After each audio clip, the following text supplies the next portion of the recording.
Before I begin, let me ask you to prepare for the meditation by putting your hand on a hymnal, African American Heritage Hymnal, and turning to number 173. I am preparing you for the conclusion before the beginning so that we can all be on the same page. And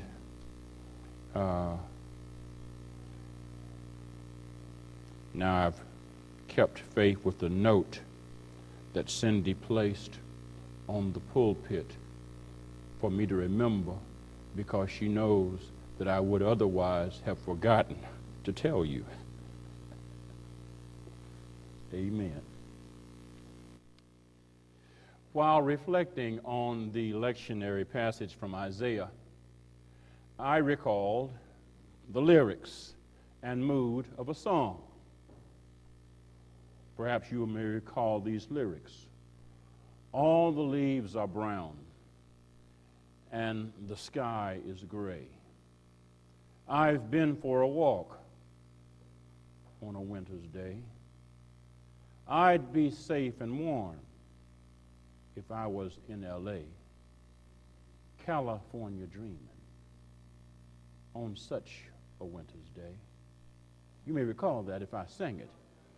All the leaves are brown, and you say, all the leaves are brown, and the sky is gray. I've been for a walk on a winter's day, on a winter's day. I'd be safe and warm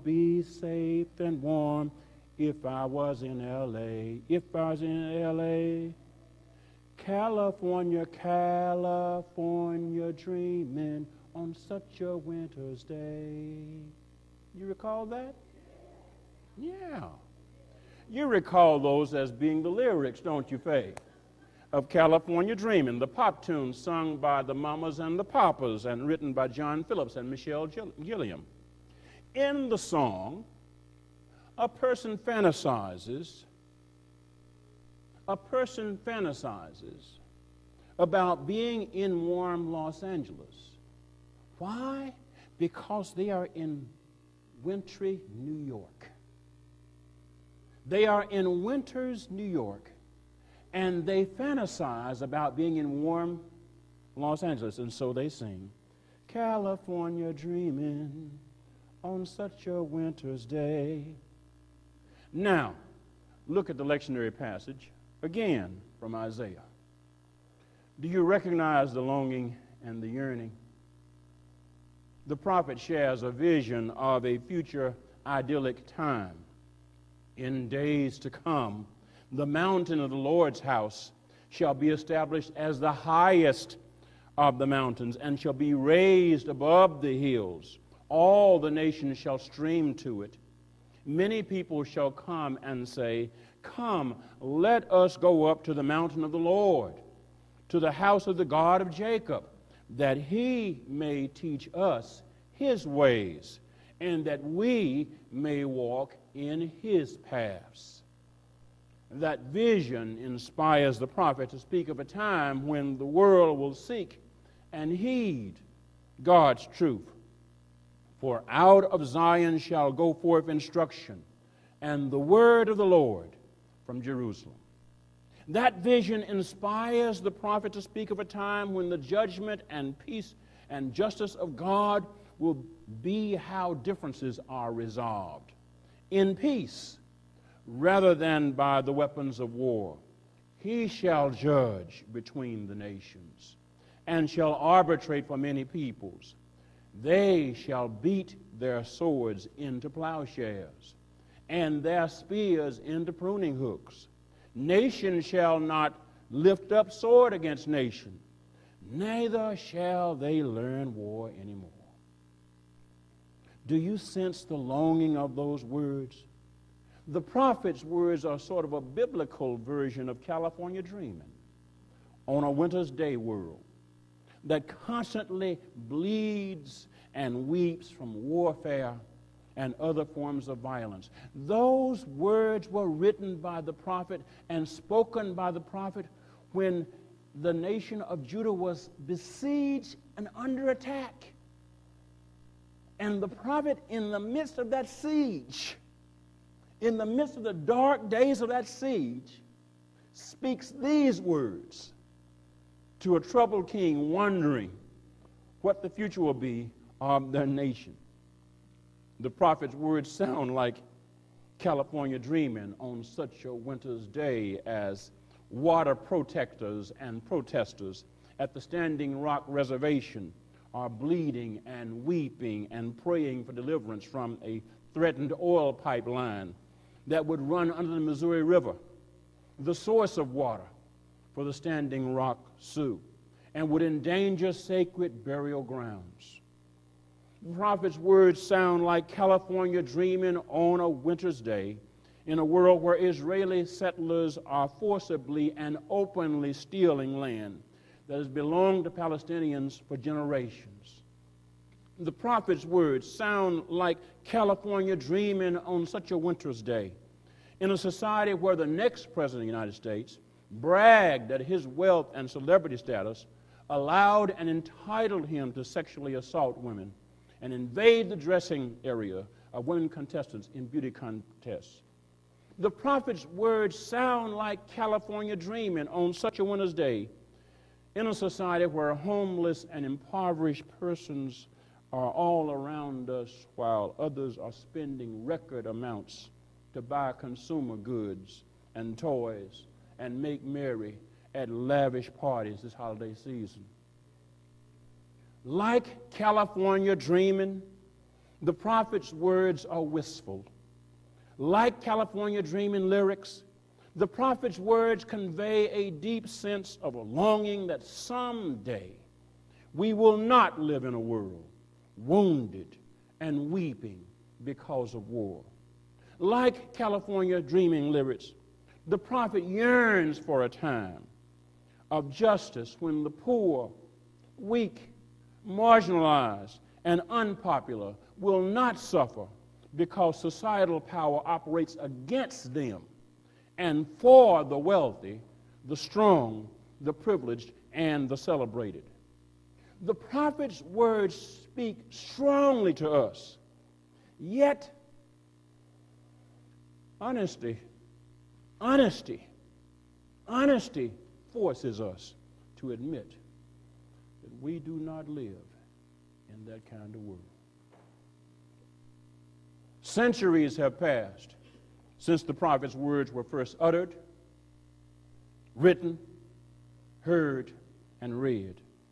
But the promised days to come of worldwide justice and peace have not come. Centuries have passed, but we have not experienced the prophet's promised days to come when the mountain of the Lord's house shall be established as the highest of the mountains and shall be raised above the hills of imperialism and militarism, nationalism and capitalism, racism and sexism, and all other claims of domination. This is the reality followers of Jesus cannot deny on the first Sunday of Advent or at any other time. Like the prophet, we long for the promised days of justice and peace to arrive.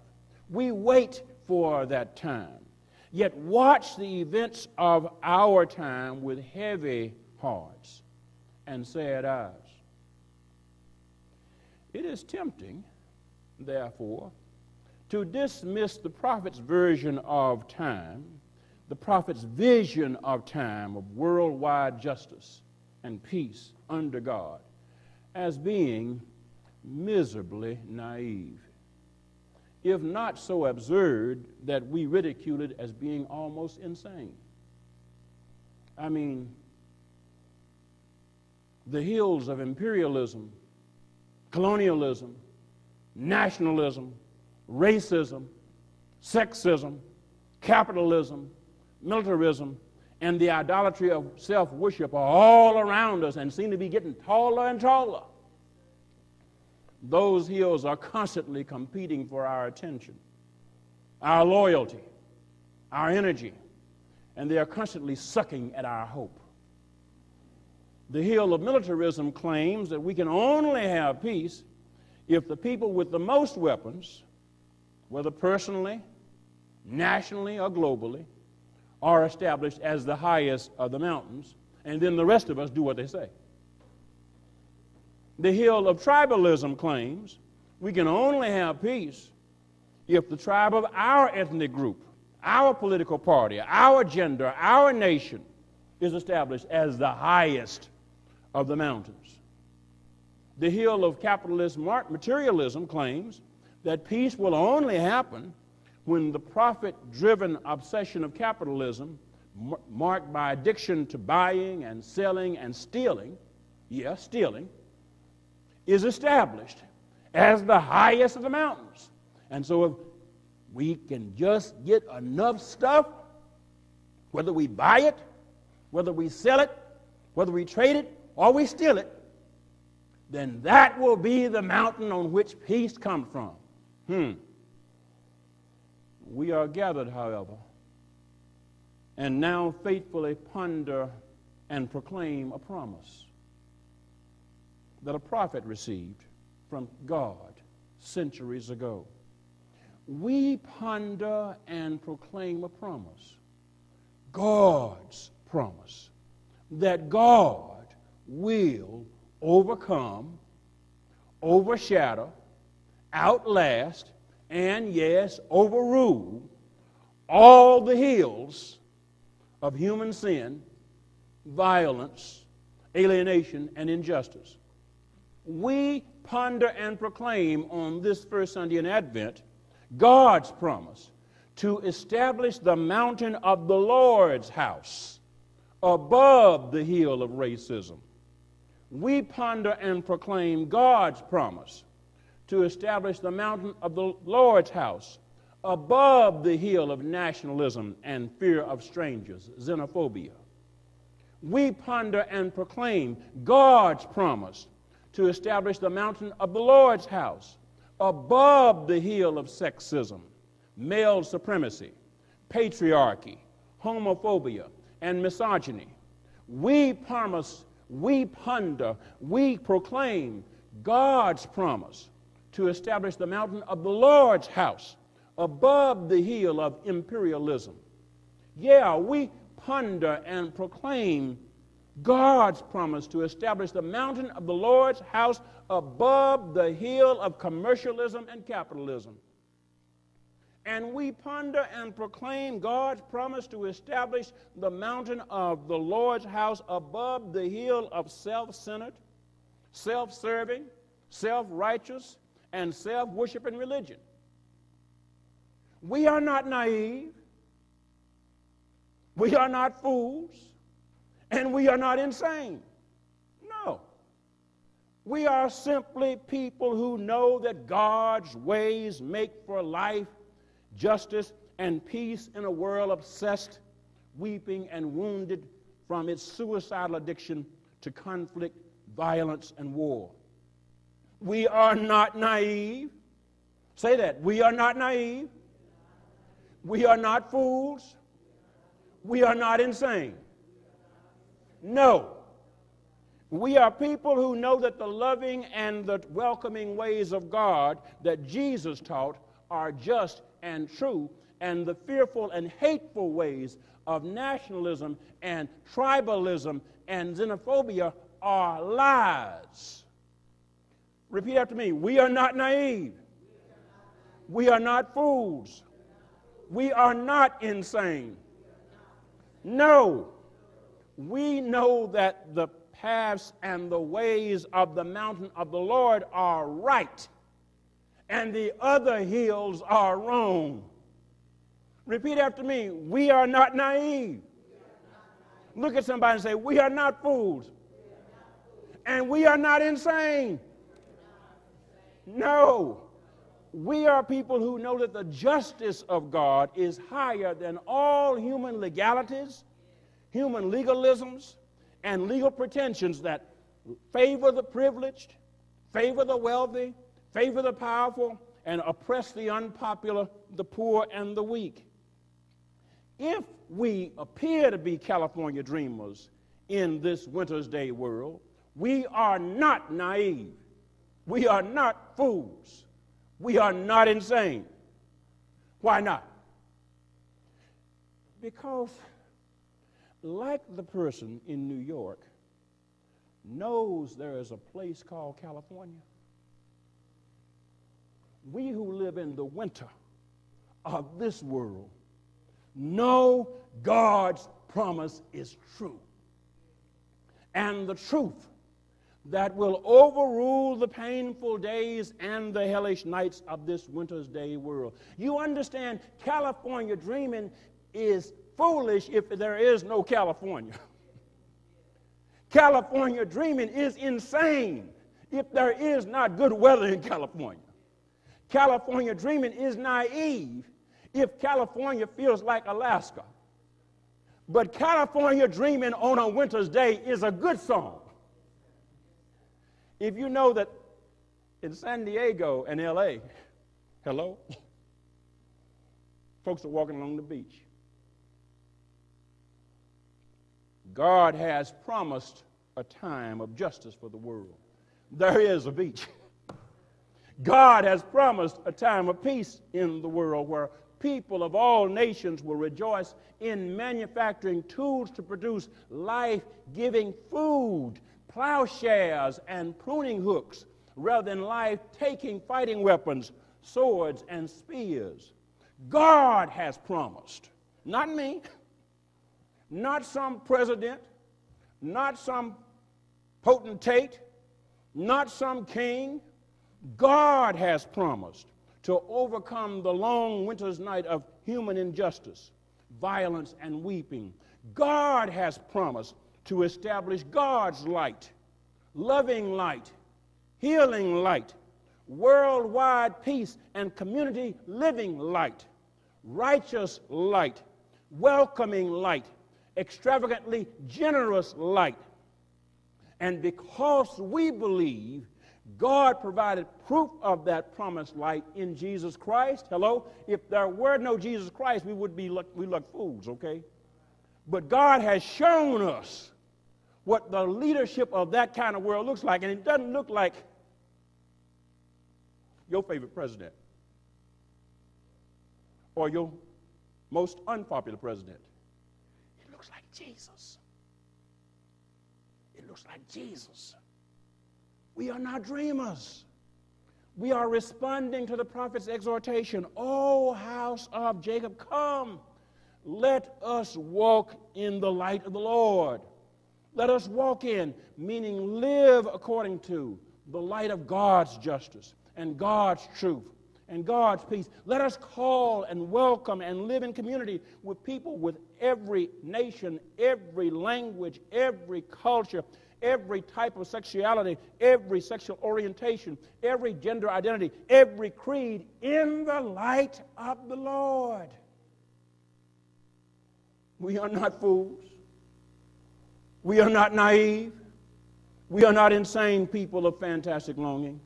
No, we are living out the words of a South African folk song. Siyahamba. We are marching in the light of God. You recall? We are marching in the light of God.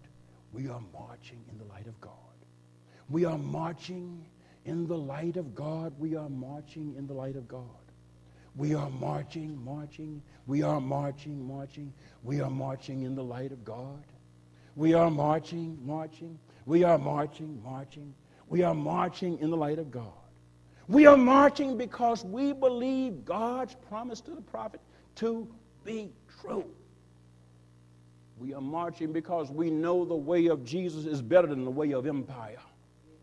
In the light of God, we are not only marching, you understand, we are marching is just the first stanza. That second stanza says, we are living in the light. And then there's another stanza, we are singing in the light. There's another stanza, we are praying in the light. And the last stanza says, we are dancing in the light. In the light. Let me jump from California dreaming to South Africa to South Arkansas.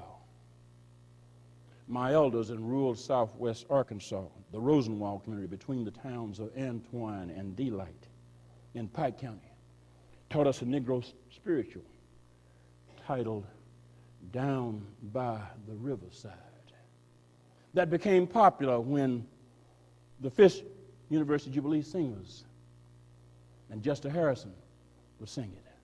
I suppose one can call Down by the Riverside a Negro spiritual elder relative to California dreaming, and we are marching in light of God. The words of that spiritual have not left me. I find myself humming them to myself time to time. Gonna lay down my burden down by the riverside, down by the riverside, down by the riverside. Gonna lay down my burden down by the riverside and study wars no more. One of the stanzas says, gonna lay down my sword and shield down by the riverside, down by the riverside, down by the riverside. Gonna lay down my sword and shield down by the riverside and study war no. There are several stanzas. Gonna put on my long white robe, gonna put on my starry crown, gonna put on my golden shoes, gonna talk with the Prince of Peace, gonna cross the river Jordan, gonna climb up on that mountain, gonna climb the road to heaven. And the chorus goes, I ain't gonna study war no more. I ain't gonna study war no more. I ain't gonna study war no more. I ain't gonna study war no more. I ain't gonna study war no more. Ain't gonna study war no more. Folks, that ain't dreaming. That's banking on the promise.